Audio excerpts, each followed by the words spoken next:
천국의 존재에 대해서 신학자들은 설왕설래하지요. 천국이 어디 있느냐, 하늘에 있느냐, 땅에 있느냐, 사후에 들어가는 것이냐, 사는 동안에 겪는 것이냐. 하늘에 있는 것만을 강조하다 보면 이 세상은 괴롭고 손해만을 강요하는 것처럼 들릴 것이고, 땅에 있는 것을 강조하다 보면 하늘에 없다는 말이 아니냐라는 의구심을 자아낼 수 있습니다. 여러분, 우리가 이렇게 생각하면 됩니다. 하나님의 나라는 즐거움과 기쁨에 가득 찼고 이 세상은 괴로움과 슬픔에 가득 찼는데, 이 두 개의 세상이 별도로 평행선으로 존재한다면 천국이 있더라도 거의 무관한 무의미한 것이 되지 않겠습니까?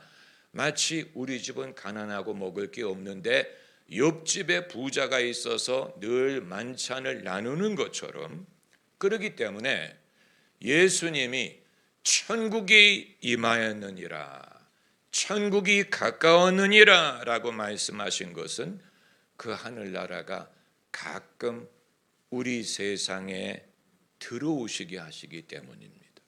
그걸 통하여 하늘나라를 엿볼 수가 있고 경험할 수가 있고, 두세 사람이 모이는 곳에 함께하고 내 안에 계시고 예수님의 이름으로 벌써 임하였다라고 말하는 것과 마찬가지, 오늘 본문에서 이 목자들이 잠시 천국을 엿보는 것과 같은 것입니다. 만약에 천국이 아무리 있더라도 차단되어 있다면 그것은 그들의 잔치가 되고 나와는 아무 상관이 없는 것이 되지 않겠습니까? 그러나 주님께서는 가끔 문을 열어서 우리가 들여다보게 하시는 것입니다. 천국은 우리가 세상 떠날 때 들어가는 것이 맞습니다. 나와 동행하시고 천국 하늘문을 여시고 들어가게 하시네. 그러나 이 땅에 사는 동안에도 우리가 천국을 맛볼 수 있습니다. 얼마나 맛보느냐 하는 것은 사람에 따라 다를 것이라고 봅니다. 예수님의 가르침의 상당 부분이 천국에 대한 것이었음을 보면 심령이 가난한 자, 온유한 자, 의에 줄이고 목마른 자, 역설적으로 보일 수 있지만 이 땅에 사는 동안에 누가 얼마나 천국을 맛보느냐 하는 것은 주님이 말씀하신 대로 심령이 가난할수록 천국을 맛볼 수가 있고, 의에 줄이고 목마를수록 천국을 환영할 수가 있고, 나중된 자가 먼저 되고 먼저 된 자가 나중되는 원리를 주님이 말씀하신 것입니다. 여러분, 우리는 크리스마스든 생일이든 설날이든 광복절이든 주일이든 월요일이든 토요일이든 위켄드든 노는 날이든 휴가하는 날이든 일하는 날이든 간에 스스로 기뻐할 수 있는 능력을 교류했습니다. 왜 우리가 명랑한 사람을 선호합니까? 분위기 메이커를 우리가 필요로 하는 이유는 내 자신이 기뻐할 능력을 교류하기 때문에 누군가가 분위기를 만들어주고 누군가가 나를 업시켜주는 사람에게 인기가 있는 것입니다. 에너지 드링크와 같아요. 이 세대가 에너지 드링크에 중독됐다는 사실이 이 세대의 모습을 간접적으로 보여주는 것입니다. 스스로 에너지를 얻지 못하는 거예요. 스스로 힘을 얻지 못하다 보니까 에너지 드링크와 같은 사람을 필요로 하는 것인데, 그러나 결정적인 순간에는 어느 사람도 가림이 없이 다 고갈돼 있음을 발견하게 됩니다. 저희 식구가 1975년에 캐나다로 이민을 가서 맞은 첫 크리스마스 이브를 아직도 기억합니다. 어머니는 꽃가게에 출근을 하시고 퇴근하시고 아버님과 제가 저녁 식사를 준비했어요. 당시 저희는 아무 교회도 다니지 않고 캐나다에 아직 정착을 못한 상황이었는데, 그럼에도 크리스마스 이브이기 때문에 뭔가 즐거워야 되지 않을까 막연한 그런 기대감과 부담감을 갖고 있었는데, 그날따라 저희 아버님이 기분이 아주 안 좋으셨어요. 아버님이 짜증을 많이 부리셨어요. 그래서 어머니가 퇴근하고 오셔서 같이 식사를 하는데 얼마나 분위기가 냉랭하고 불편한지, 게다가 크리스마스 이브이기 때문에 기분이 좋아야 될 것 같은데 기분이 좋아야 된다는 부담감이 오히려 슬프다는 감정을 부각시킨 것이었습니다. 그것이 저의 캐나다에서의 첫 크리스마스 이브의 추억이었는데, 여러분, 사람이 스스로 기뻐할 수 있는 능력이 없어요. 기뻐해야 된다는 부담감이 오히려 그 사실을 부각시킵니다.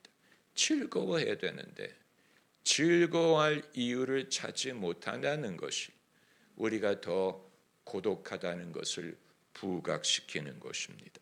여러분, 이것은 인간의 슬픈 현실이라고 볼 수 있지만 그냥 슬픈 현실을 보여준다고 말할 필요가 없고 하나님을 필요로 한다는 증거인 것입니다.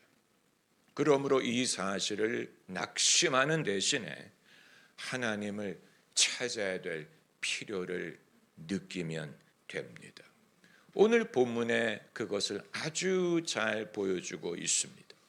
제가 이 성경 구절을 참으로 선호하는 것을 여러분이 눈치채셨을 것입니다. 여러분, 하나님을 알고 하나님을 믿고 능력을 경험을 하고 기쁨을 경험을 해본 사람일수록 인간의 현실에 대하여 더 정확하게 느끼게 됩니다. 하나님을 믿고 알수록 인간이 얼마나 하나님 없이는 고독한 존재인가를 느끼게 됩니다. 그렇기 때문에 하나님을 아는 사람은 옆 동네 잔치집에 가서 늘 있을 것 같지요. 오히려 냉랭하고 배고프고 외로운 사람의 입장을 더 공감할 능력을 얻습니다. 왜냐하면 하나님이 없이 인간의 존재가 어떠하다는 것을 더 강력하게 느낄 수 있기 때문이에요. 은혜를 경험한 사람일수록, 사랑을 맛본 사람일수록 그 사랑에 취해서 거기에만 머무려고 하는 것이 아니고 그 상대적인 빈곤이 얼마나 대단한 사실을 느낄 수가 있는 것입니다. 주님이 왜 병든 사람, 가난한 사람, 소외된 사람을 찾아갑니까?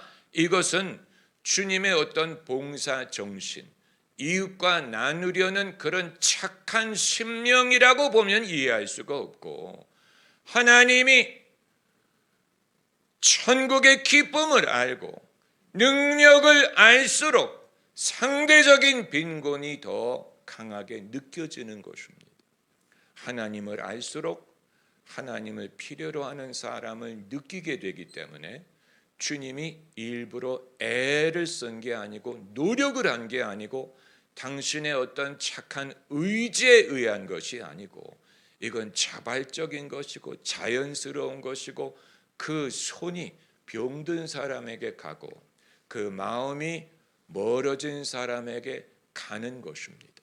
여러분, 우리가 그쪽으로 가려고 우리가 애를 써서 그것을 할 수 있는 게 아니고 주님을 알고 경험하고 그 성격과 의도를 알수록 주님이 그 이외의 사람들을 나 몰라라 하는 게 아니고 오히려 이 사람들을 위한 것이라는 사실을 깨닫게 되는 것입니다. 할렐루야. 여러분, 우리의 실존적인 모습이 우리가 불행하다라는 말을 하는 게 아니에요. 그런 식으로 결론을 내린다면 그 사람은 반만 아는 것입니다. 우리의 실존적인 모습이 그 자체가 그러므로 우리는 불쌍하다라는 말을 하는 것이 아니고 그러기에 그들은 모두 주가 필요하다는 것을 역설적으로 증명하는 것입니다. 이 사실을 알면 슬퍼할 이유가 없는 거예요. 그러기에 우리가 함께 여호와의 집으로 올라가자. 그러기에 우리가 엎드려 절하자. 그러기에 우리가 주님을 더 의지하자. 예배로의 부름, 믿음으로의 초청, 하나님 나라의 초청인 것이지. 그걸 느낄수록 내가 불쌍하다라는 말이 아니에요. 느낄수록 내게 문제가 있다는 게 아니에요. 느낄수록 내 마음이 공허한가 그게 아니에요. 느낄수록 내가 문제가 있나라고 생각할 게 아니고 느낄수록 하나님이 나를 잡아당기는 것으로 보면 됩니다. 할렐루야.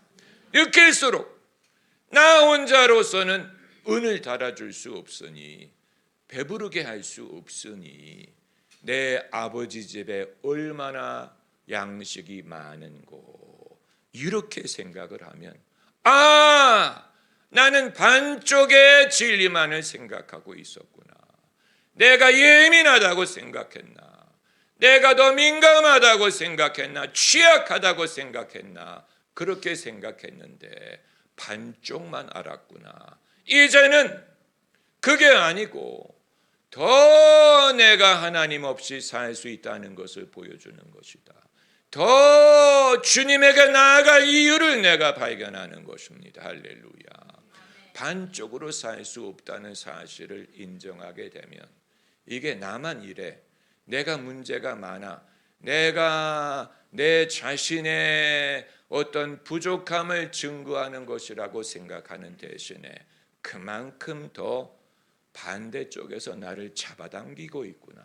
그쪽을 바라보게 하시는구나. 하나님이 나를 부르시는구나. 할렐루야.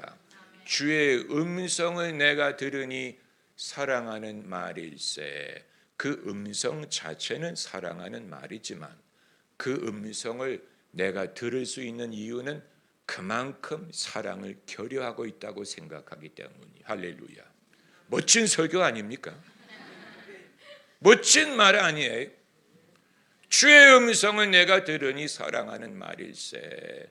그러나 그 말을 사랑하는 말로 들으려면 내가 그만큼 사랑을 결여하고 있다고 느껴야 그게 사랑의 말로 들리는 거예요.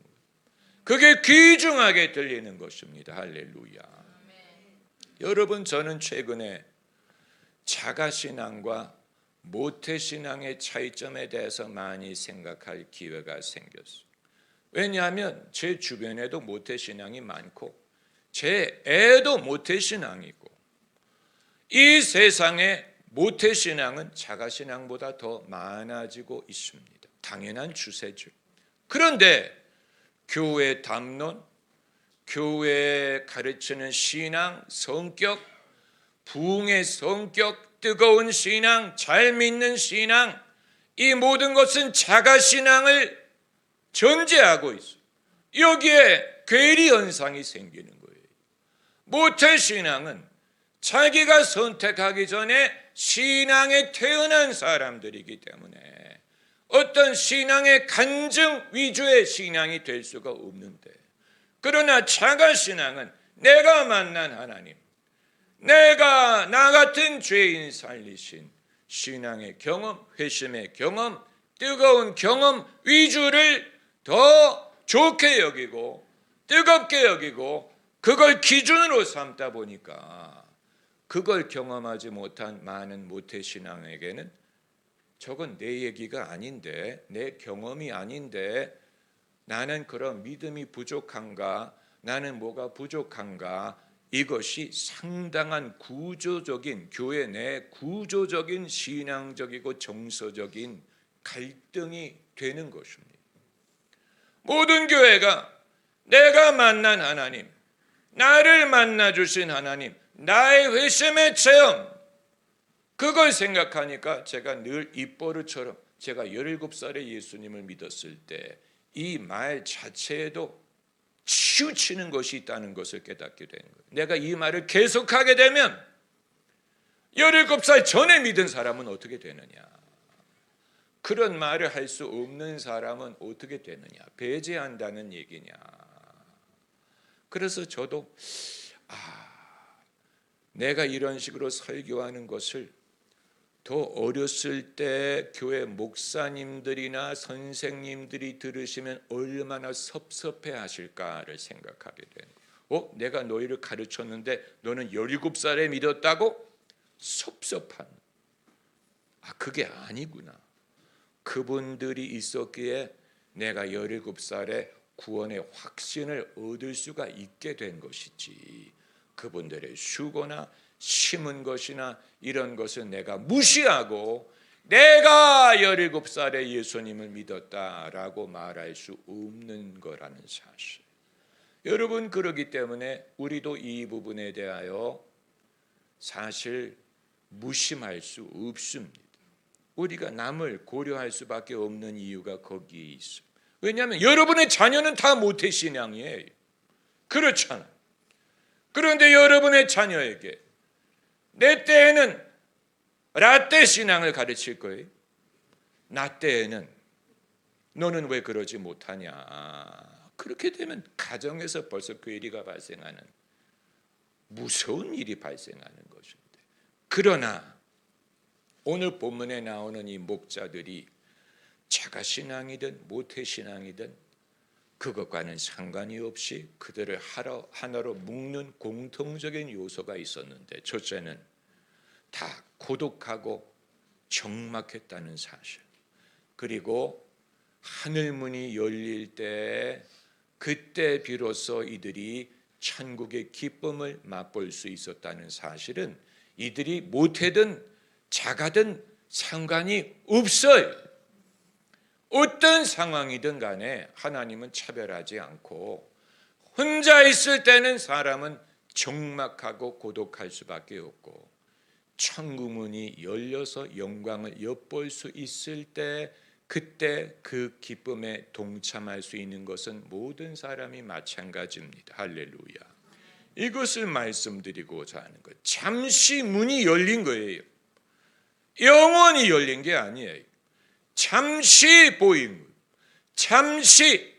오늘 본문에 천군과 천사들이, 허다한 천군과 천사들이 하나님을 찬양하는 모습을 봤다.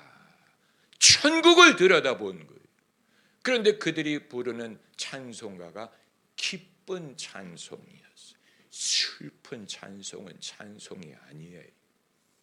찬송은 그 정의상 기쁠 수밖에 없어요. 그런데 이 모습을 보여줬잖아요.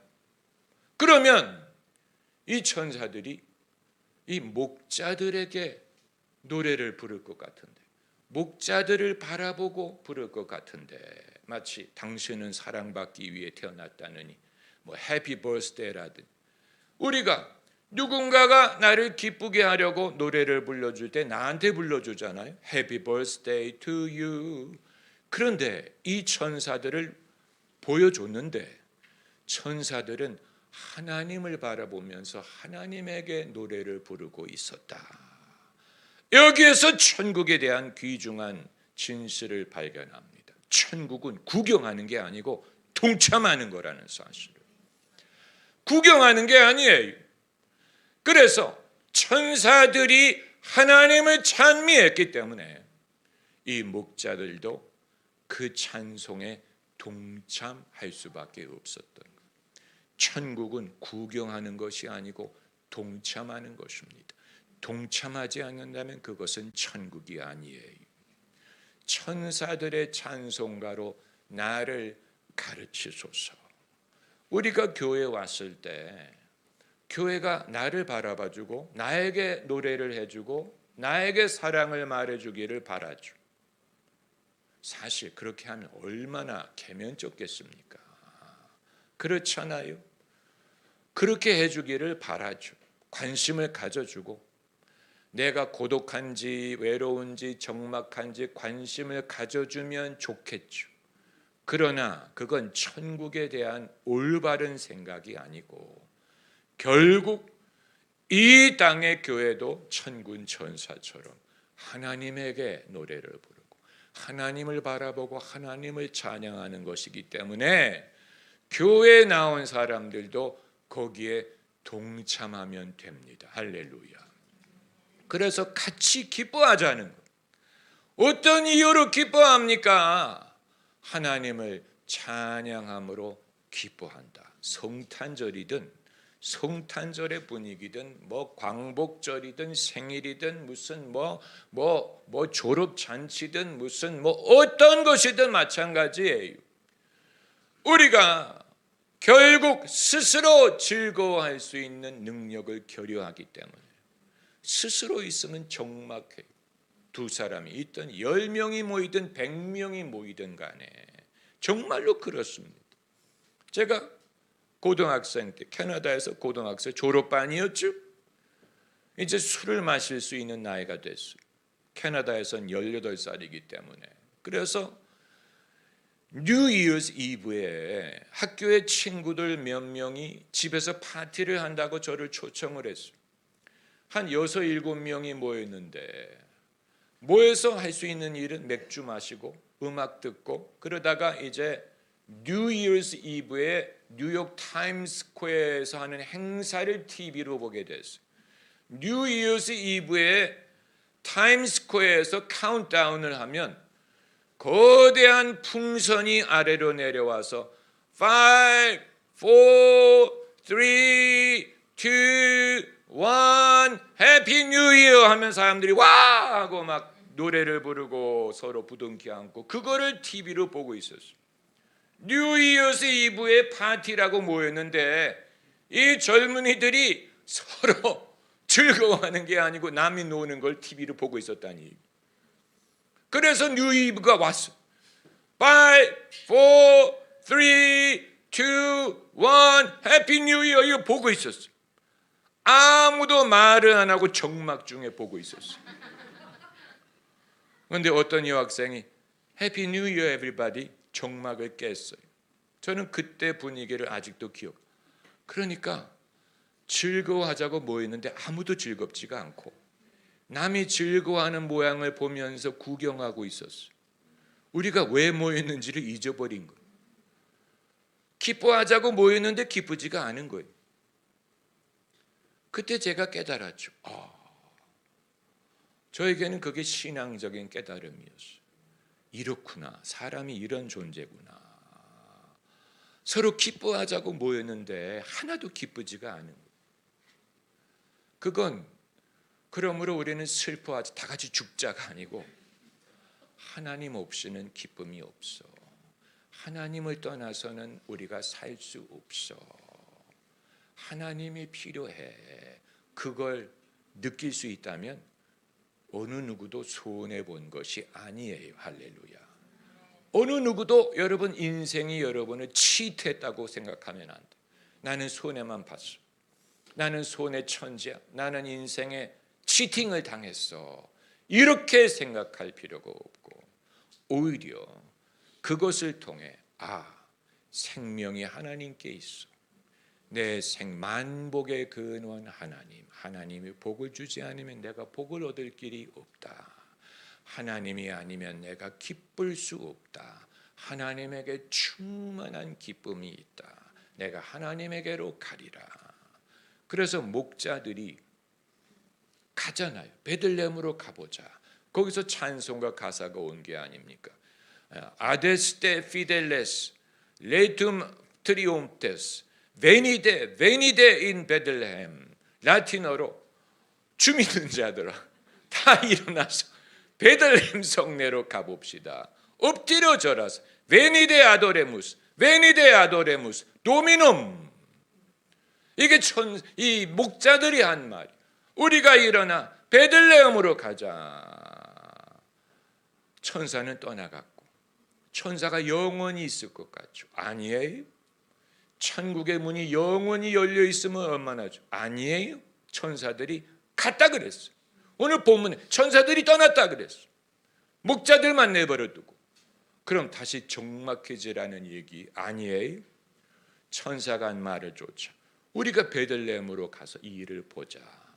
그래서 아기 예수님을 보고 엎드려 절하세. 할렐루야. 이제는 믿음으로 살라는. 너희가 천국을 엿보았으면 믿음으로 살아. 믿음을 실천해. 그래서 렛츠 고. 우리 같이 갑시다. 같이 베들레헴으로 갑시다. 엎드려 절하세. 주 예수 낫네.